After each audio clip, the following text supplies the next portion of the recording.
প্রধান নদী, জলপথ এবং জলধারাগুলো পানিতে পরিপূর্ণ হয়ে গেছে। এ অবস্থায় প্রদেশটি ভয়াবহ বন্যার ঝুঁকিতে রয়েছে। বন্যা পরিস্থিতি সৃষ্টির কারণে এ অঞ্চলের 12,07,00,000 মানুষকে নিয়ে দুশ্চিন্তায় পড়েছে সরকার। রোববার তাদের সুরক্ষায় সরকারকে জরুরি পদক্ষেপ গ্রহণের পরিকল্পনা নিতে হয়েছে।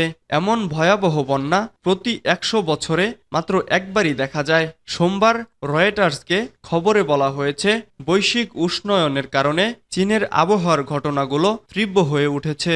রোববার চীনের রাষ্ট্রীয় সিসিটিভি নিউজের প্রতিবেদনে বলা হয়েছে, পরিস্থিতি ভয়াবহ আখ্যা দিয়ে স্থানীয় আবহাওয়া কর্মকর্তারা জানিয়েছেন, শিজিয়াং এবং বেইজিয়াংয়ের নদী ও উপনদীর অববাহিকার কয়েকটি অংশে পানির স্তর এমনভাবে বেড়ে গেছে যা বিরল। 50 বছরে যেমনটি মাত্র একবার হওয়ার সম্ভাবনা থাকে। চীনের পানি সম্পদ মন্ত্রণালয় জরুরি নির্দেশনা জারি করেছে, জানিয়েছে সিসিটিভি নিউজ।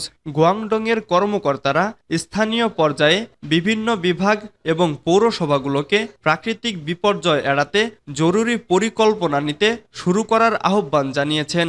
দুর্যোগের মুখে পড়া মানুষেরা যাতে খাবার, কাপড়, পানি এবং নিরাপদ আশ্রয় পায় তা নিশ্চিত করতেই দ্রুতই দুর্যোগ মোকাবেলা তহবিল ও অন্যান্য জিনিসের ব্যবস্থা করা হয়েছে। গুয়াংডং চীনের প্রধান রপ্তানি কেন্দ্র এবং অন্যতম বাণিজ্যিক ও ব্যবসায়িক কেন্দ্র।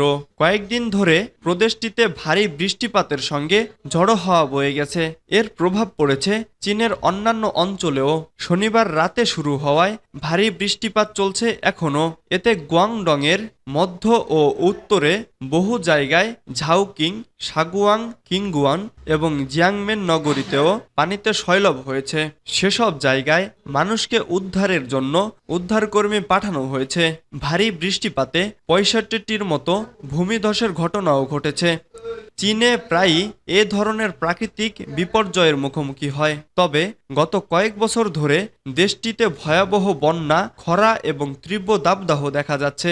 এবারের পরিস্থিতি ভয়াবহ বলে জানিয়েছেন চীনের স্থানীয় ও আন্তর্জাতিক গণমাধ্যমগুলো।